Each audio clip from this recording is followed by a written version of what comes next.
Good day everyone. So my topic is all about the dynamics of culture. So the introduction discusses the concept of cross-cultural relationships. So pasabot ang pakigrelasyon o pakig-interact sa mga tao nga lahi-lahi o culture. So highlighting how interactions between people from different cultures can foster understanding, respect, and new perspectives. So gipakita ni kung makik-interact ta sa mga tao nga lahi-lahi o culture, makatabang nga mas masabtan nato nga respeto makakaton sa mga new idea or perspective in life. So it notes that traditional practices can limit opportunities. So, napasabot nga, sahay ang mga daan nga tradisyon o knows that traditional practices can limit opportunities. So, napasabot nga, sahay ang mga daan nga tradisyon o batasan, makababang sa mga oportunidad, education, trabaho, or personal growth. But becoming aware of these limitations can lead to change and growth. So, the concept of cultural relativism introduced by Franz Boas. So, ang cultural relativism nag-introduce ni Franz Boas is isa ka ideya nga nagpasabot about sa pag-respect sa culture in a good way or sa saktong pamaagi. So, kinsa man ni si Franz Boas? So, Franz Boas was a German-American anthropologist known as the father of American anthropology. He lived from 1858 to 1942 and strongly influenced modern anthropology. So, recognizes that cultures have unique beliefs, values, and practices shaped by their historical, political, social, material, and ecological context. So, bisan pa man, so the culture na himo tungod tungod sa mga panghitabo, politika, kalimtan sa society, ekonomiya, ug environment. So, making them different from one's own without being inherently right or wrong. So, bisan pa man lahi-lahi ang mga tao o kultura or culture, dili na to sila dapat i-judge nga sayop or sakto sila. Kaya it's because lahi lang sila pero dili pasabot nga mas ubos atong pagtan-aw nila. So, dapat fair ang pagtrato sa ato'y ka tao no matter who they are. So the next topic is about cultural relativism. So cultural relativism is the ability to understand a culture in its own terms without judging it by one's own cultural standards.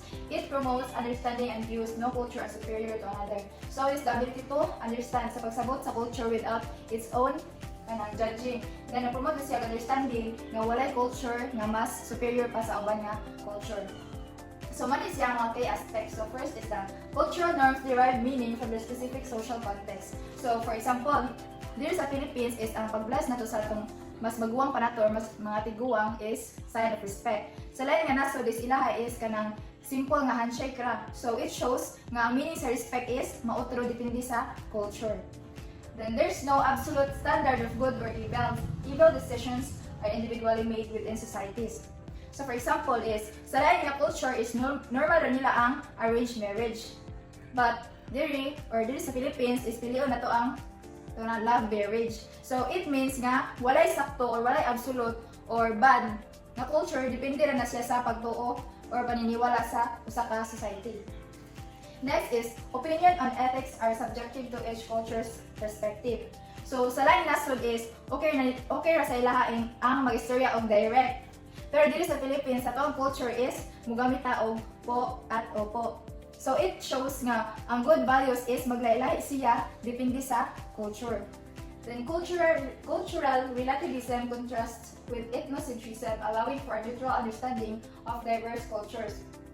So first is, what is ethnocentrism? Kung ang cultural relativism is dili mag-judge sa lain nga kanang culture ug walay culture na superior, binali ana ang ethnocentrism. Then it's a tool for anthropologists to study cultures without imposing their own biases, acknowledging all cultures are equally legitimate expressions of human existence. So here's the advantages of cultural relativism. So first, it is a system which promotes cooperation. Cultural relativism fosters cooperation among diverse individuals, leveraging differences to create a stronger society where each person defines their own success. So, di ba? Aware man ta, each nato as a individual is natin mga differences. So through sa ato ang mga differences is maka-create kung cooperation within a group if we respect each other's differences. So the second is, it creates a society where equality is possible by allowing individuals to define their own moral code separate from others, enabling personal definition of success. So for example, di ba sa una is ang mga women, both men and women is wala sa equality. So ang mga lalaki sila na pwede mo trabaho, then sila na pwede mo muswila, then ang mga babae is na sila sa balay. So like karon is na equality. So ang cultural relativism gitabangan na niya para muan kanang masabtan nato nga dapat both men and women na kay equality sa muan atong society. Then the second is people can pursue a genuine interest. Cultural relativism enables people to pursue their genuine interest without societal restrictions, focusing on strength rather than weaknesses. So for example is you are free to follow your passion, not what society forces you to become. So if in real life, example, a student wants to become a content creator or a chef, but people say that course is only for a smart or rich student. Through cultural relativism, the student is supported and follows their dream. So they focus on their strength, not their limitation. So the next is respect is encouraged in a system of cultural relativism. It promotes respect among different cultures by valuing individual perspective and definition of success. So for example, kanang natay kanang classmate nga Muslim, then dili di ba kay bawat nga ang Muslim dili sila pwede mo kaon ng pork. So then during sa atong celebration ning attend siya, then so dapat na jud i-prepare nga food para niya na nga kay di man sa mukaon ng pork. So through sa ato ang pag-respect sa ilang culture o religion, so natangan nata sa cultural relativism. Isip pasabot. So next is it preserve human culture. Cultural relativism helps preserve diverse human culture and tradition without imposing internal standard or forcing cultural trade-offs. So for example, during buwan ng wika, instead of performing only modern dances, but pinikling and wears traditional Filipino clothes. So atong culture is na-preserve gapon and na-appreciated kay during our every school year kay naman kay buwan ng wika. So ma-preserve gapon atong culture. And the next one is cultural relativism creates a society without judgment. It creates a non-judgmental society where individuals set their own codes and standards, focusing on self rather than judging others. So, for example, classmate repeats an outfit many times because they cannot afford new clothes. So instead of judging or making fun of them, cultural relativism teaches us to respect their situation and not compare them to others. And the next is moral relativism can be excluded from cultural relativism. Cultural relativism treats each culture as an individual identity, which its own moral codes distinct from moral relativism. So, for example, in some culture, like children kiss the hands of elders in India, and in the Philippines, like atong buhaton is magmano, while in other culture they bow po as sign of respect. Cultural relativism says we respect both practices without saying one is more correct. So dapat atong respect ang both cultures in each country, and also dapat dili ta mayon nga ang ato is mas better pa compare sa ilaha. So the next is we can create personal moral codes based on societal standards with it allows for creating personal moral codes based on societal standards, determining right or wrong through cultural consultation. So for example, after di ba kita as a Filipino kay atong nandan is naman kita ka uta pabubuton sa atong mga ginikanan, like after our graduation, so di ba kanang if na natay trabaho is mo give back mo sa atong ginikanan. So as a Filipino mo na atong culture.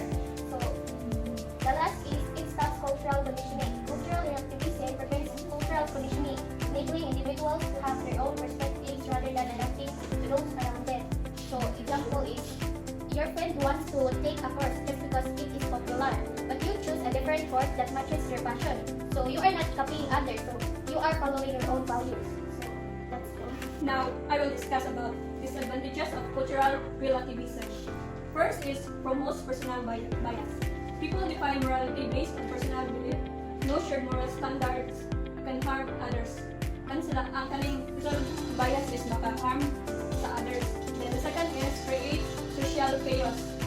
No clear right or wrong, harmful action may be justified, society becomes survival based. Maka-create siya og kagubot. The third is assumes human are perfect. People are imperfect and emotional. Without common rules, bad decisions increase. Assume na ang tao kay perfecto. And the fourth disadvantage is may reduce diversity. Focuses on individual gain, can justify discrimination or unfair practices. The fifth is separates people. Lack of common standards creates mistrust. People distance themselves from others. Makabaguwag ang mga tao. The sixth disadvantage is limit moral progress. No standard to measure improvement are hard to judge if society is advancing. The seventh disadvantage is slow human progress. Cannot compare past and present culture. Progress becomes subjective. And then the last one is turn perception into truth. Personal bias becomes accepted as reality and justify unfair treatment of